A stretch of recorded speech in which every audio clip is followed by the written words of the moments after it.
Hello everyone, and thank you for coming to cook with me. This session today is going to be to make Not-Cho average cheese sauce and nachos. Now, Not-Cho cheese, yes, my favorite. When I stumbled across, I guess, these combinations of how I can create, and my brain got thinking and got whirring, I just figured there's got to be a way, because I don't know about you guys, but dairy doesn't really love me. I love it. And I want to hear from you. So as we're letting everyone get online, please let me know from you who loves cheese, and also whose body doesn't necessarily love cheese. I want to hear about those. And otherwise, just give me a hello. Let me know that you're on and that you're ready to go. What else do I want to hear from you tonight? Some of the things we're going to be touching on. Going to get into a little bit more detail on cheese. That is the dairy version, cheese with an S. And as you've probably noticed on this recipe, cheese with a Z, because we're going to go the dairy-free option. I'd like to also hear from you if you are dubious that this is actually going to taste like cheese. Now, some of you may have tasted it's famous in North America, something called Cheese Whiz.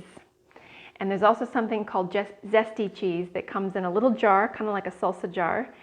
And it is a highly processed, same with Cheese Whiz, highly processed, apparently only one ingredient away from plastic. And if it wasn't for the coloring they put in, it's normally gray when they start. So this is not what I'm talking about. We're obviously using whole food ingredients to create this dairy-free cheese, but there are so many, I guess, applications for this cheese, so many things we can do with it. Okay, where's everybody at? Welcome Veggie Nanny, hello Candy, Angela, maybe Jasmine's there too. Hello Danielle, and we have some questions already. So, can you use sweet potato? Great question. Now I have tried this recipe with sweet potato instead of potato, and it does work. It's just not quite the same. And the reason is that the potato, what we're looking for from the potato is, I don't know if you've ever made mashed potatoes and you thought you could skip a step.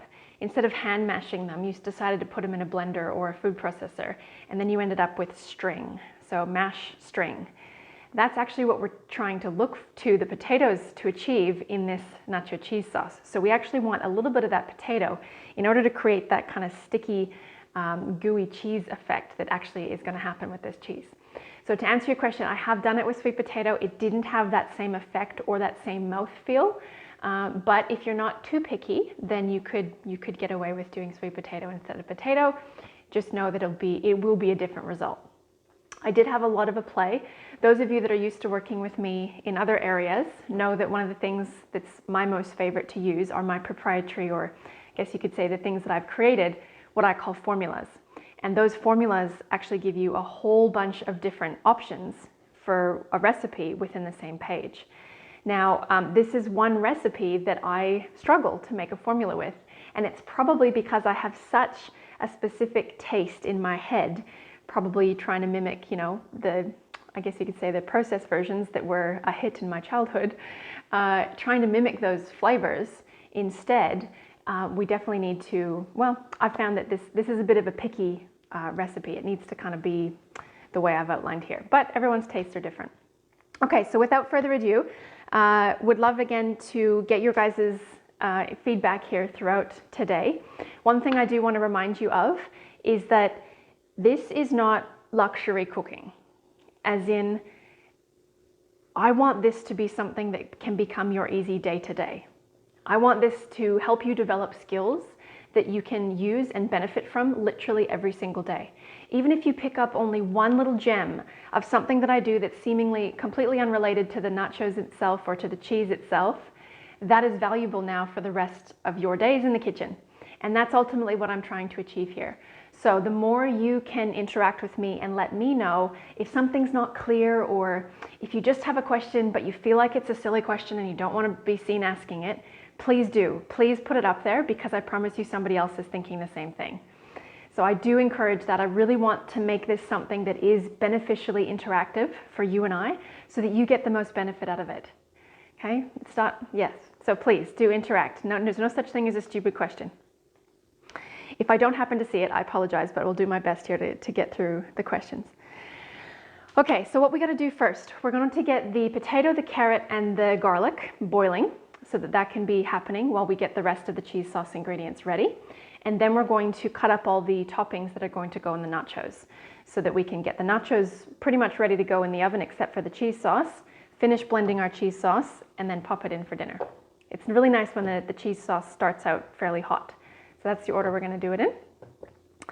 Let's get into it. So if you haven't already got out the potatoes, the carrot, and the garlic, let's start with that. We'll also need a saucepan to boil them in, and you can get the stovetop ready for that as well. All right, now, the other thing that I want to point out with these Cook With Me's is the benefit of, well, what I want to try to do more of with everyone, and hopefully I can get your feedback on this as well, is take those extra couple of minutes, like I do in real life. I know this is live, but as in, if I wasn't sitting here trying to get through it really quickly so that this was doable in your world, what you would actually see as far as how I do a real food prep at night here's an example. So the recipe calls for 1 cup of potato. That would be approximately these 2 potatoes, okay? So in the back of my mind, the training, and this is something I want to help you get used to, the training in my head goes, well, that's a bit of a waste of a saucepan. If I'm going to be turning the element on anyways, or the stovetop on anyways, what else, can I boil extras, and could I use them for something tomorrow without any extra effort, really, other than a couple more moments to peel them? So that's the type of training I want to bring across in all of these demos. It's just, so what I'm going to use this for tomorrow, I've just was able to pick up a bunch of extra wonderful broccoli. So I'm going to make a broccoli soup, and I'm going to use this potato to thicken a really big batch, actually, of broccoli soup. So it's going to take, like I said, maybe a couple of extra seconds to peel these couple extra potatoes, no longer to actually boil them. They're all going to be in a big saucepan. And then all of a sudden I've got that benefit. So as an example, if you wanted to chuck in a couple of extra potatoes, something else that you could do with them, I really like having them warmed up. So if they're already cooked, then tomorrow morning you could slice them up thin and just give them a quick fry off in the frying pan with your eggs or with your, bacon and breakfast. And then you've got these potatoes that are doable. Whereas if you were starting from them being raw, that wouldn't necessarily be easy because it would take too long to cook them. So that's one little example. Otherwise, if you've got kids and kids' lunch boxes to deal with, then maybe they'd like a cold potato in their lunchbox. I've seen Stranger, and it's, really good if you also have a bit of hummus for them to dip it in, or a bit of pesto. Oh, pesto, that's amazing. A cold potato pesto salad, delicious. Okay, now on the note of peeling potatoes, notice how I'm not completely peeling them. There is value in the skin, like nutritional value, and especially if they are organic potatoes, we do want to preserve that. But if they've been grown beautifully and organically, chances are there's a lot of dirt still on them. So I'm just taking off the bits that might be deeper than skin surface, just to check to make sure that I've got all the dirt or potential parasites or bugs that might be still hiding in there. So just because they're organic doesn't mean they don't need a wash. That applies to every vegetable. As a matter of fact, sometimes it's equally important, but for different reasons. Okay, how's everyone going? Are we caught up? Do we have potatoes ready to go in? All right, I'm going to grab the carrots and the garlic and the saucepan. And carrots, they generally don't need peeling. Nowadays they're grown in fairly, I guess you could say, an environment where the skin tends to look quite nice, not blemished. So again, if they're organic and things like that, you'd like to keep them unpeeled, that's great. Saves you money because you've paid for them by weight, chances are. So we need a couple of carrots, roughly a cup. I'm just going to put them into little rounds. Carrots will take slightly longer to cook than the potatoes. So if we put them into slightly smaller pieces, then they should even out and cook at the same time. The potatoes I'm just going to do in quarters, just basically because we can speed it up a little bit. The smaller you cut them, the faster they will cook. So that's just a little heads up. But there is a trade-off, and again, I'm getting really down to the nitty-picky level here, there's always a trade-off between time invested to sit here and cut them up really, really tiny, and the time saved on cooking faster because of that. So especially as a very busy person, if you find yourself and you hear yourself saying, oh, I don't have time to cook, or oh, I don't have time to do that, that's a good sign that you need to do more of these cook with me's. So I can teach you how to do it faster and hopefully smarter, not harder. All right, and then 1 clove of garlic. This is a nice big one. If you love garlic and you want a garlicky cheese sauce, then I would recommend possibly putting in a second one. Entirely up to you. But by boiling the garlic, it does take a little bit of that edge off. So if we were to put this in raw, it would be a very different taste when we're done. So I'm going to boil that clove of garlic in with everything else. All right. If everyone's with me, one other thing I want to tell you here, save yourself actually quite a bit of time in the long run, is how much water I'm going to put in here. Most people that I see that go to boil vegetables will fill the water up to above the vegetable line. What I'm going to tell you is you only put in as much water as it takes to not boil dry. That might only be a cup of water. So let's just get a little bit of a measurement there. And if you can, please use filtered water instead of tap water. Avoid a few more little bits of chemicals on the way. So this shouldn't boil down with a cup. If you're really in doubt or you're new to this idea, you can do a second cup. But not only will you save water, you'll also save time, which is also energy on the stovetop, and it'll be faster because it doesn't take as long for the water to boil. So even 2 cups, see that would be, I would say that's too much. I'm even going to pour a little bit of that out because there's no need to have that much water. All we need is enough so that it doesn't boil dry. And steam is hotter than boiling water. So as long as we keep the lid on, then the steam in there is going to cook the veggies on top as much as it's going to cook the veggies down below. If you absolutely need to, you can toss the veggies halfway through the cooking, but you shouldn't have to. Okay, so let's get that on high heat, get that boiling. And bear with me while I turn this thing on. So high heat, get that boiling. And once it's boiling, we can turn it down a little bit, but we still want to keep that boil happening so it speeds everything along. Now, if you haven't already taken an opportunity to get yourself actually set up for your cooking space or your cooking effort tonight, don't forget the key things we do as a setup. So one is to run a sink of soapy water. The next is to hopefully make sure that you have a scrap bucket or somewhere that you can put the veggie scraps just to keep out of your way, to keep your way clean as you go.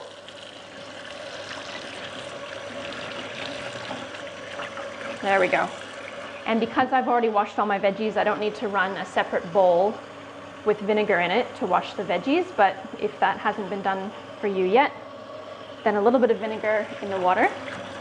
And when you're done with that bowl, that can be your rinsing bucket or your rinsing container before you put everything into the hot soapy water. Saves water. All right, where's everyone at? We're all caught up to that because the next step is going to be getting into the blender. Now, if you haven't got a blender, it doesn't need to be as fancy as this one. This is my favorite tool though. Absolutely love this thing. If you haven't got a blender, that's okay. Any form of blender should work for this. The bullet style kind of upside down blenders will be okay as well. They just might be a little bit more finicky. You might have to actually turn them around and scrape it down a lot more often. And if you have a very powerful food processor or a Thermomix, that would be great too. The main thing that we're looking to the blender to do is to make the cashews or the sunflower seeds, whatever you've chosen, really smooth in the sauce so that you can't even tell that they're there. So that's why this as a high-speed, high-power blender is so beneficial, because it will get it really smooth. One thing I was going to say on that note is, I get this question all the time, so I might as well just say it. This is the Australian, basically, version of the Vitamix. You may have heard of the Vitamix from America. This one you can pick up in Australia for, I believe, under $350. And again, because I get asked all the time, we'll pop up a link to it on the Facebook page, the crew page, for all of you to access if you're interested. All right, so let's get out all of our ingredients for the rest of the Not-Cho cheese sauce. So I'll let you get out the nutritional yeast. We need lemon juice and apple cider vinegar. We also need some of your kind of healthy cold pressed oils. Ideally, if you've got macadamia, that's probably my favorite, and avocado oil. I'm out of those, so I'm going to be using sunflower, a little bit of cold pressed flax oil, which normally lives in the fridge, and some natural sesame oil, not toasted sesame oil. Please do not make that mistake and put toasted sesame oil in here. It will definitely throw it out. All right, so nutritional yeast, salt. The other thing, a couple ingredients on there that you may not have recognized, one, or may not have exactly immediately on hand, is onion powder and a little bit of chili powder or cayenne powder. These are kind of the little secret ingredients that make the sauce a bit more zesty. You can go without these, but it does make a difference. It's not so much that you're going to taste heat or you're going to taste onion. It just gives that little bit of balance to the flavor, which is what we're trying to achieve in looking for a cheesy type flavor. Okay, so not hypercritical, but again, and I'm going to take a second to go here because this is important in terms of your long-term kitchen organization. Something like this is an example of what I mean when I say get organized once and then you're set up. And then a recipe like this, I don't know what your initial impressions were, but I'm guessing some of you probably looked at it and said, oh, well, I don't have onion powder, I don't have cayenne powder, I don't even know what nutritional yeast is, and you probably went, oh, too hard. Maybe not you because you're doing Cook With Me, but some people would. And so my point here is that the difference between making this type of healthy, whole food, flavor-packed recipe doable and not being doable are little things of setup like this. So if you can slowly build your setup in your spice collection and in your pantry, this is exactly what I mean by getting organized once and then you're good to go. And then a recipe like this is exciting because you look at it and go, wow, I actually have all of those ingredients in stock at all times. I always keep potatoes. I always have carrots somewhere in the back of the fridge. Garlic is always a must. Your pantry is always full of, it's got the nutritional yeast. It's always got apple cider vinegar. Do you know what I mean? Like this is a recipe that can, for me, because I keep these things in stock, they just sit there, can be an easy go-to recipe, especially in a pinch on a Friday, because I have a bit of a base set up in the pantry and with the spices. All right, I feel like we've got a question. Let's have a look here. Okay, how are we going? So, Angela, good question. So your oil just says sesame. Will it say if it's toasted? Okay, well, one thing you can do is smell it. If it doesn't smell like anything at all, like a plain oil, then it's a natural sesame. If you get a really strong sesame smell out of it, then it's toasted.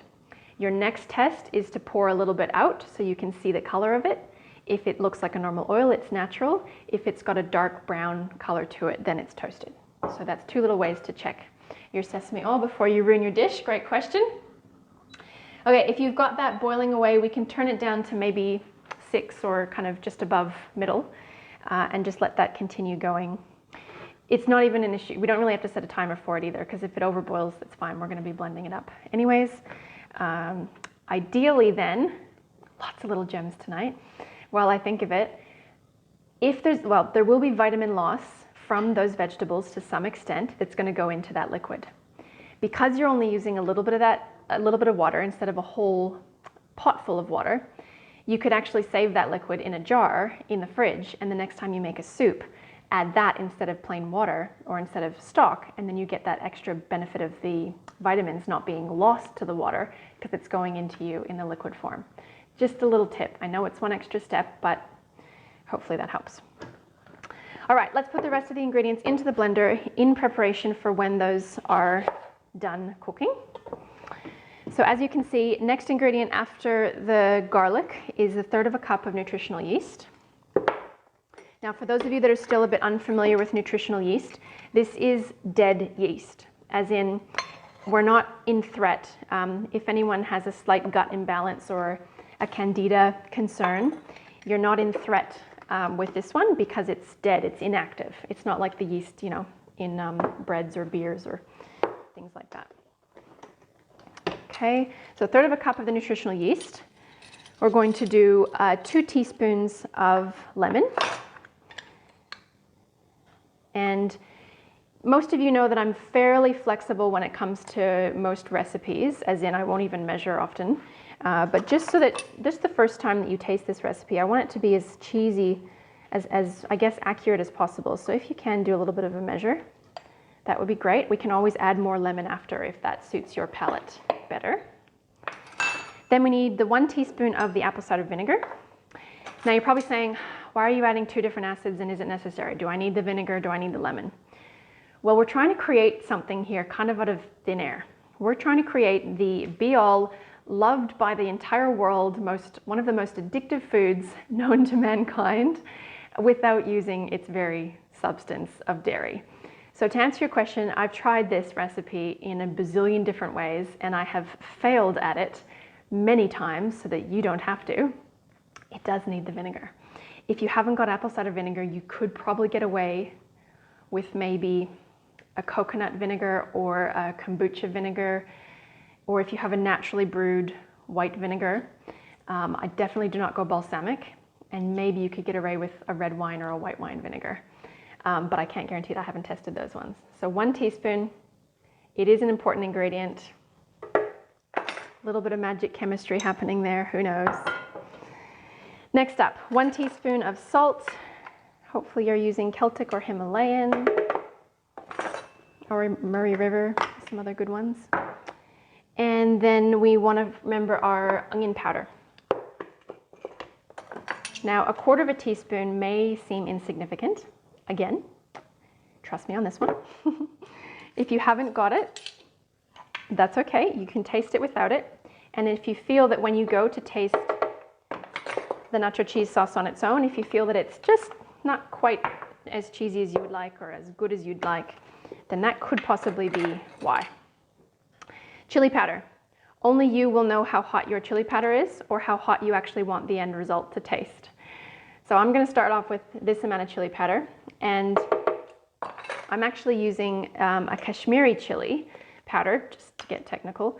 It's going to provide a little bit more of an orangey color to this, although the carrots do take care of it, so you're fine. And then we need 3 tablespoons of our oils. Okay, so bear with me here. One more important thing I want to bring across. Whenever you have the opportunity to get healthy fats into your body that are not going to be getting cooked, and I know this is going to get heated slightly under the grill, but for the most part not going to be getting cooked, this is your opportunity in everywhere possible to sneak some flax oil in. So salad dressings, dips, anything that's not getting cooked that you can hide healthy oils in, sneak at least a teaspoon or 2 of the flax so that you can get the omega-3 benefits, the anti-inflammatory effects in the brain in particular. So we've called for 3 tablespoons of oil. If you're new to the flavor of flax, start with only a teaspoon. Otherwise, I love it, so I'm going to go a little bit more. It's got quite a nutty flavor, and I made that a little bit hard on myself here. Bear with me. And we'll just make up the 3 tablespoons with a bit of a mix. Like I said, I love the macadamia, I love the natural sesame, love the avocado oil. So that's 2, and a little bit of sunflower. This is cold pressed organic sunflower oil, not the hot cheap kind.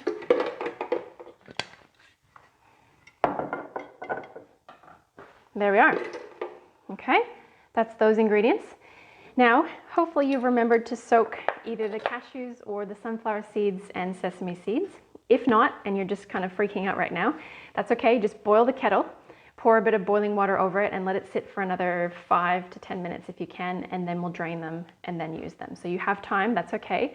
If you haven't soaked them, it does make it easier on the machine to give you a smooth, creamy sauce if they've been pre-soaked. So I've got cashews happening here, but again, if you're making this sauce for kids who are going to be taking it to school and you can't have nuts, definitely the sunflower seed and the sesame seed option does work. It does taste good. I have tested that one many times as well. So there's our soaked cashews. Okay, now I believe that is all of our ingredients. Just do a double check, yes.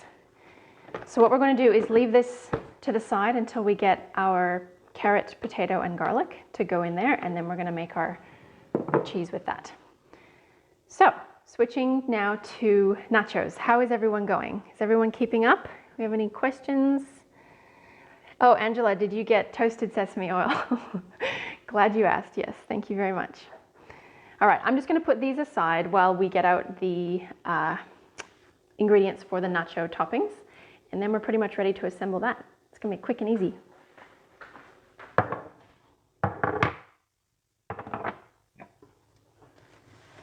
So while I'm doing this, let's talk about cheese. Hey, what do you think? It's always a topic I think that someone can speak from experience on.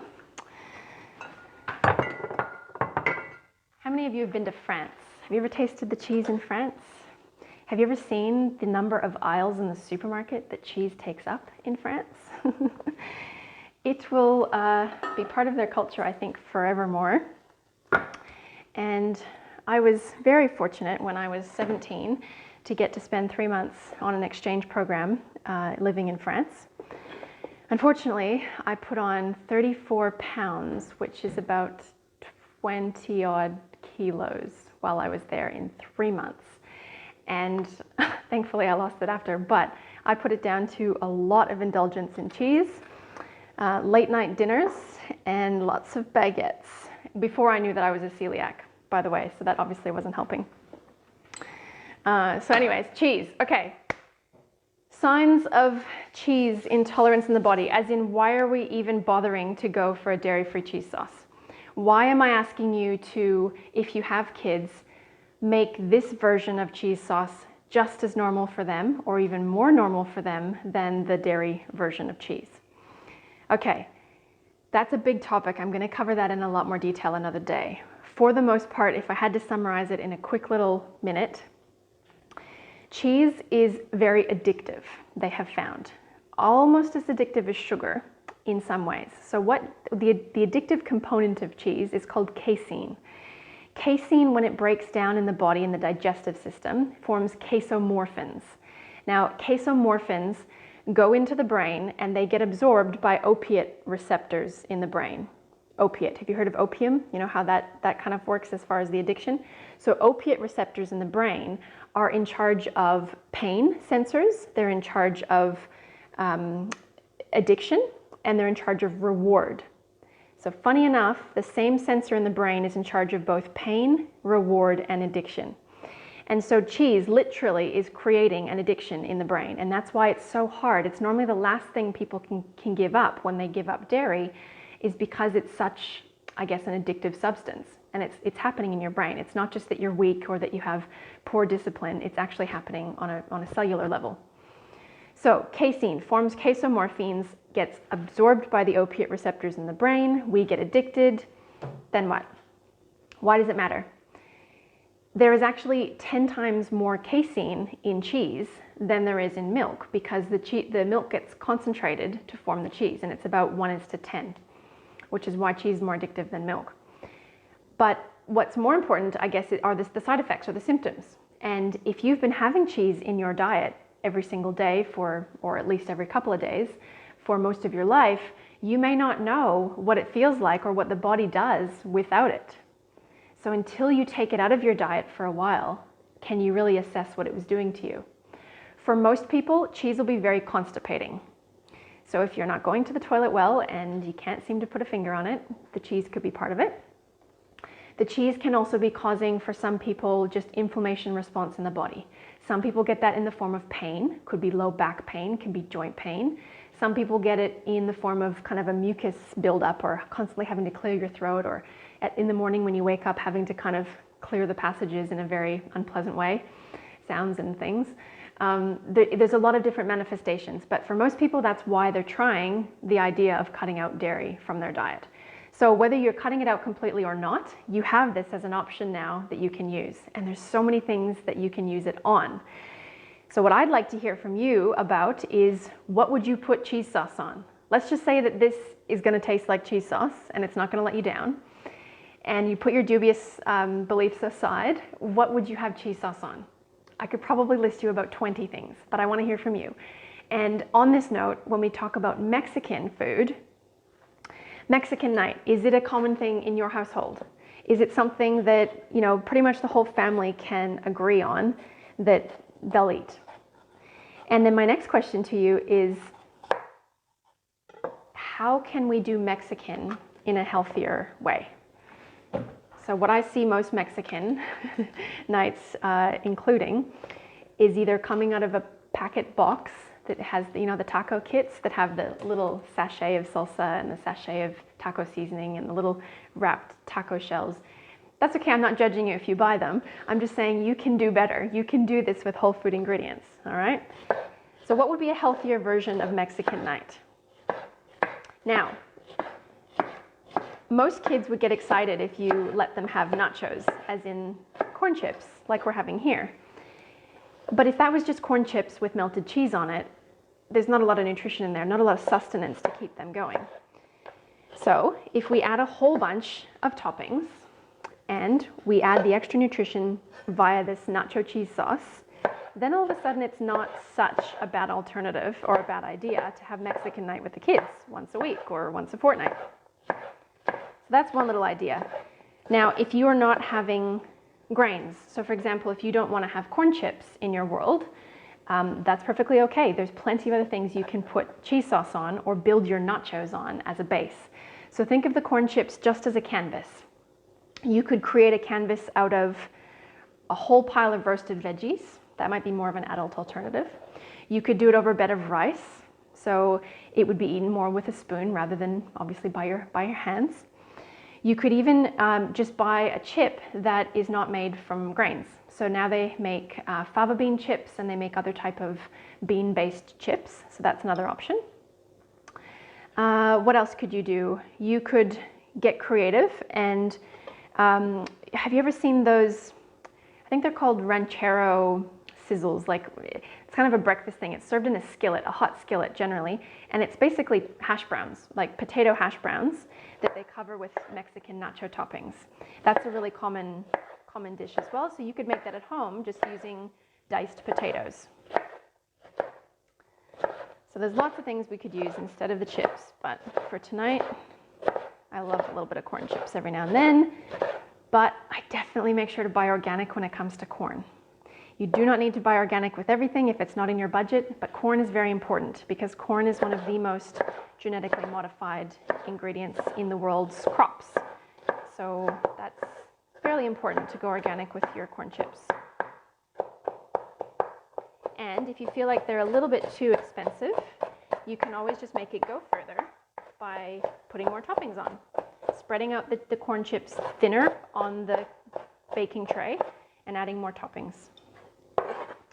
So there we have some red capsicum, probably a lot.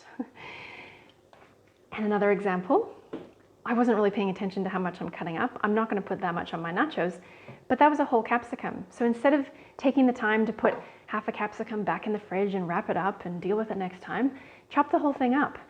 Grab these toppings in another Tupperware, the excess ones, and have them in an omelet tomorrow, or have them in a salad, or stir fry them up for dinner. Then you have it, then they're there and ready. So go ahead, chop it all. All right, let's get some nice sweet corn in there. If you are avoiding corn as a grain, you are probably still okay to have corn as a sweet corn. They are different plants. The corn chips that we're about to eat are not made from this type of corn. Corn that we eat as a grain is corn from maize corn. And that's what we get cornmeal from, polenta, corn chips, anything else that's made from a flour-based corn.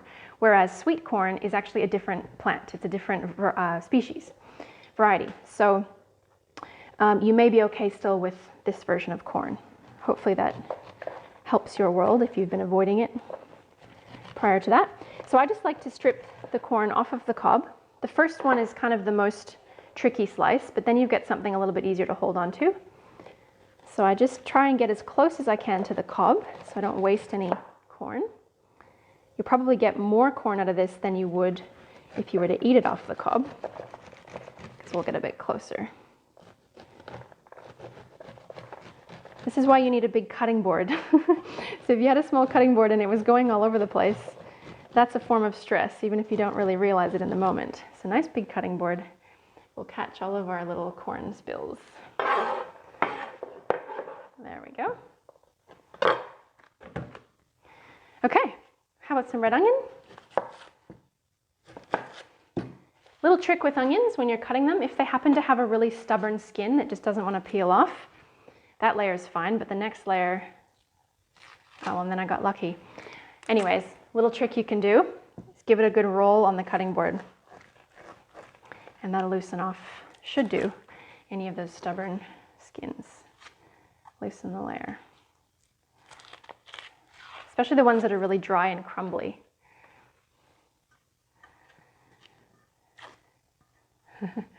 Okay, thanks guys. Miss Cauliflower cheese. Yes, okay, well, that is another option. That's something that I tend to make my white sauce from, and I will be doing a recipe with you guys on that for cauliflower cheese. Thank you, Veggie Nanny, for sharing about the Mexican food. Love that. And Denise, detox time. Ooh, I need to hear about that story later. Okay, where are we at? Oh yes, Denise, plenty of cheese indulgence in France. Another story I need to hear about. And you reckon more addictive than wine. So that's interesting. I would agree with that. All right, nice fine pieces of red onion.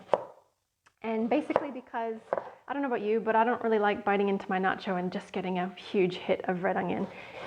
When we grill these, the veggies are not going to be fully cooking per se. They're going to be warming with a little bit of maybe grilling on the edges. So that's why I like my red onion really thin, completely up to you, your preference.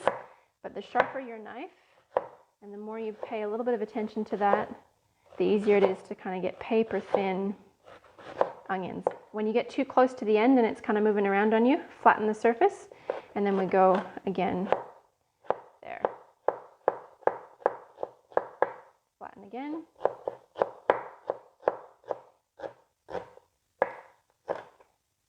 And again, you may not know what you're going to use these excess ingredients for, but if they're there, it's much easier to figure out something when it's not involving any extra work.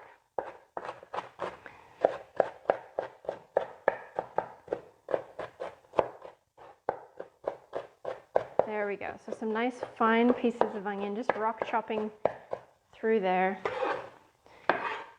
Now I'm probably going to cry. Let's get that out of the way. All right, next. I've got a couple olives and jalapenos. I'm just going to stick those on as is, and whoever gets a lucky dip of the olives is lucky. And I'm going to grab some greens. Now, my garden at the moment is just so wonderful in greens. So I'm feeling very blessed to have all these beautiful greens. I'm going to steal a couple of these. These are technically not shallots. These are the tops from some red onions that are growing. And as long as you cut them high enough, they keep growing. So that's good. We've got a couple chives in here I want to use, and some coriander. Love my coriander. And herbs can store like that on the bench for days. The only qualification I'll say on that is if they've been picked for a long time and you buy them commercially, the ends might have gone dry and they might not suck up the water and stay alive. So if they come straight out of your garden, they'll last like that on the bench top for a week plus. Okay, chopping these up again really fine, keeping in mind if we want to make healthy Not-Chos for the whole family, let's get some more green into them. And you do actually get a lot of nutrition from green herbs. They are stronger in flavor, so we use less of them, but they're actually more concentrated in nutrition in a lot of ways. So it's actually, you're not losing anything, only benefiting. And it adds a beautiful balance to our color rainbow, eating a rainbow. Okay.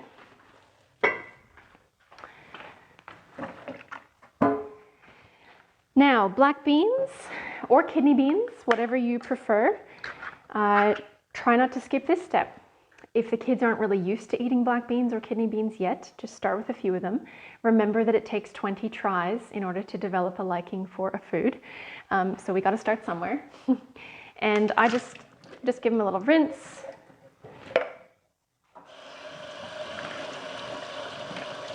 Doesn't need to be much.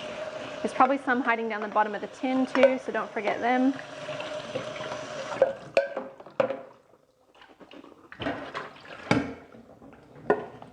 Okay, we are ready to pile our nachos. And as soon as we're done with that, our potatoes and carrots will be ready to go as well. Everyone caught up? Hopefully you have some helpers in the kitchen. Now, nachos. A couple of ways to do this. If you are plating up for a dinner party or you're serving nachos, I guess at a party or somewhere where there's people that care how it looks, or you care how it looks, and you probably don't want to serve it on your nice, worn, well-trusted and loved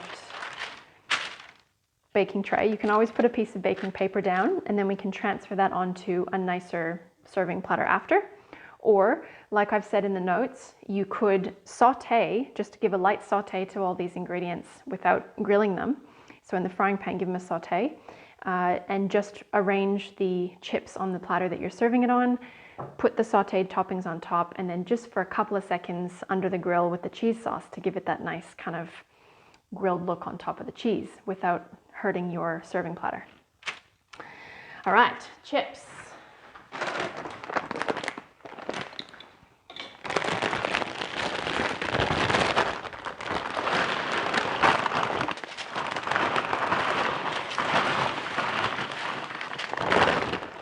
Now, to make this as, like I said, healthy as possible, pleasing everyone. The kids are happy they get Mexican, and you're happy that they're actually going to eat vegetables, or else they don't get Mexican. As thin of a layer of chips as you can, and as thick of a layer of toppings as you can get away with. And it will only take a few times before that becomes their new definition of normal taco night. I cannot stress this enough. I see it all the time with the clients that I work face-to-face with. As soon as we give in, for example, the kids go, I don't like toppings, I don't like this, I don't like that. If we give in over and over and over, and they don't get the opportunity to try things done in a different way, then you're forever going to be doing that for them. And then they know, in a lot of cases, how loud they have to scream or how much of a to-do they have to make in order to get their way. So it's all about creating, I guess, your chosen definition of their normal. How do they know normal? Okay, so planted our corn chips, and the next part's not that complicated. It's completely up to your decoration, so have fun. Remember that we eat first with our eyes. Think of this as your canvas. Adults can have fun and play with their food too. So we can pretend like we're painting an abstract bit of art, or the kids can help you with this bit. Let's do a bit of corn and capsicum. Oh, love the color. I really need to see your guys' photos when you're done with yours, please. Can't wait to see all the creations, probably different shapes. A little bit of green in there, actually a lot of green. Oh, and the coriander, yum. So I guess the difference I'm trying to make here, and the point I'm trying to make, especially when it comes to kids, is we don't necessarily need to think of it as a compromise, but you don't have to be the mean one saying no to things if we just change their version of what that looks like. So some people's version of nachos, like I said, was just a whole bunch of cheese melted on corn chips, but we could get your kids used to just having this way of nachos and they don't know any different. Couple little Lucky Olives, and I love a bit of heat. I love my jalapenos, so I buy them in bulk. And I leave them on top in case someone doesn't want to have a bite of them. They can pick them off. There we go. Okay, let's preheat your oven. So grill setting, as in top heat only. You could turn it to max if you're going to stand there and carefully watch. And we want to make sure that the shelf is towards the top, but you definitely want to leave a good amount of room between the top of the nachos and the element. So make sure that's a safe distance. Basically, the closer we get it to the grill, the faster it cooks, the faster we get dinner on the table, and the less energy is consumed. All right, let's give them a quick little test. Pretty sure they'd be done. Beautiful. So nice and soft. It's exactly what we want. And then we've already got that extra potato cooked for tomorrow, and it hasn't boiled dry on us. Exactly what we're after. Let's bring that over here. Okay. And approximately a cup. You could eyeball it, you could measure it. Completely up to you.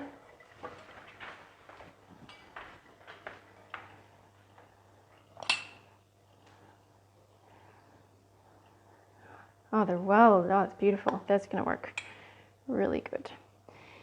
Different potatoes will yield different results. So if you don't get quite that cheesy stringiness that you're after, maybe just have a quick little Google on the type of potato that you used, and there could be a better one, maybe, but I tend not to bother worrying about it because I just love the flavor as it is. Let's grab all these little carrots.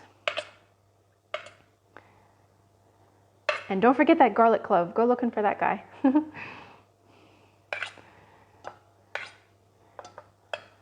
So like I said before, it is a recipe that you don't really need to do a lot of effort for. I know it's different than just opening up a jar, but this is exactly why I want to show you how to make it faster and more easy and save time along the way. So something like cooking that extra bit of potato can literally save you a lot of time tomorrow. All right, let's blend it up. I'm gonna need my little blender wand to make this extra smooth. And you may need to add a little bit of water, so maybe a tablespoon of water, just to get your consistency right. Some will like it really thick, and some will want it to be very smooth and I guess thin. So and completely up to you. You can have the water on standby.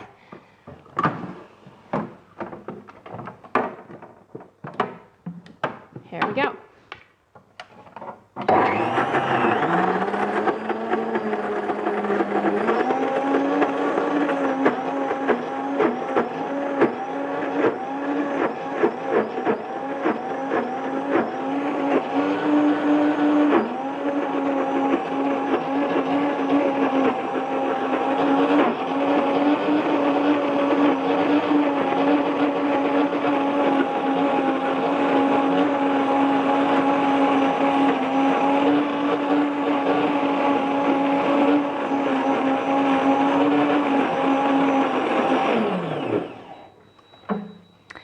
Now, let's have a look and see. So we've got a bit of string happening there. That's good. That's exactly what we're after. And let's just have a taste because yours may be different than mine. Smell-o-vision.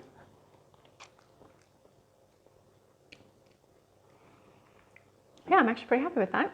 Pays to follow the recipe, doesn't it? Okay. I think I'd like mine a little bit smoother, a little bit thinner because it's pretty thick. So up to you. That's why I don't have water on the recipe because it's completely a preference thing. So I'm going to add just a tablespoon for now, approximately a tablespoon, just to make it. You don't want to add too much, so you can always add a little bit more later. And because I want it extra smooth, I'm going to go for another 30 seconds or 35.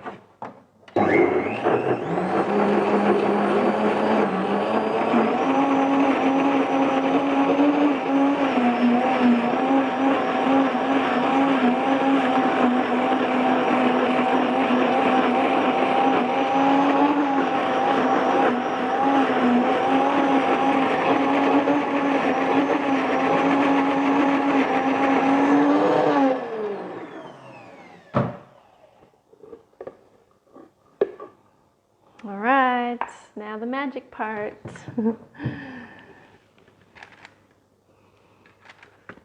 And this is where I want to see your artwork. So we could use maybe a little bit more water, but if you like it nice and thick, keep in mind that when it toasts, it's going to form a little bit of a kind of a a dried out film on the top, which is quite nice. It's almost like a crust. But this part is up to your knowledge now as a cook, as opposed to just blindly following some recipe. That's actually looking pretty good and cheesy. I don't know about you. And I didn't want you to have to use the whole lot, because now you save this bit for dipping in any of those little chips that didn't quite get a good dose of it, and or save it for tomorrow. If it's something that you love and you would be having it often, or you just want to have it on hand in the fridge, then make a double batch. It doesn't take much extra effort to get a double batch right in the same blender. We even sometimes have it cold on toast as if it was Cheese Whiz, like a kid. Can't believe I'm admitting to you that I used to eat Cheese Whiz, but there you have it. One ingredient away from plastic. Okay, so into the oven we go. Let's give it a good little grill. So nice distance there between the elements, nothing dangerous. And ideally we don't want to walk away, because that's generally when we forget. Okay, a couple of things I can hear from you on now. Basically, let me know where you're at. What would you have the cheese on? That's probably the number one thing I want to talk about now, because I want to make something like this, a recipe like this, that's got plenty of nutrition, especially when we want to compare it to cheese, example for a child's diet. What can we put it on? I use this on a lot. It takes the place for me of a white sauce in lasagna. So you could just have your normal red sauce and then this as your sauce in the lasagna. Or instead of cheese on top, you just drizzle that on top of the lasagna. You could have it in tuna mornay. You could have it in any other casserole, like a potato dauphinoise casserole, or what was the other one that was my favorite? Scallop potatoes. That's another good one to put it on. Give me your ideas. What else would you put it on? I like it on a big pile of steamed veggies. So I know it seems a little bit weird, especially if there's carrot and potato on the plate of veggies, but that's another option to put it on. You could be having it in quesadillas. You could just use it as a party dip with chips or with carrots or with anything else you can think of. What else? Throw me ideas. Where would you put cheese sauce? Let's keep it PG. Okay. Oh, Angela, you forgot the nuts. That's all right. It will taste slightly different, but that's okay. Let me know how it goes. I haven't tried that variation yet. Denise, Cheese Whiz, question mark. Okay, I'll enlighten you. North America. It's this stuff that comes in a jar that's cold, it's in the fridge. People put it on toast, and it's one ingredient away from plastic. Before they put the food coloring in, I learned it's gray and it looks disgusting, and yet they call it Cheese Whiz.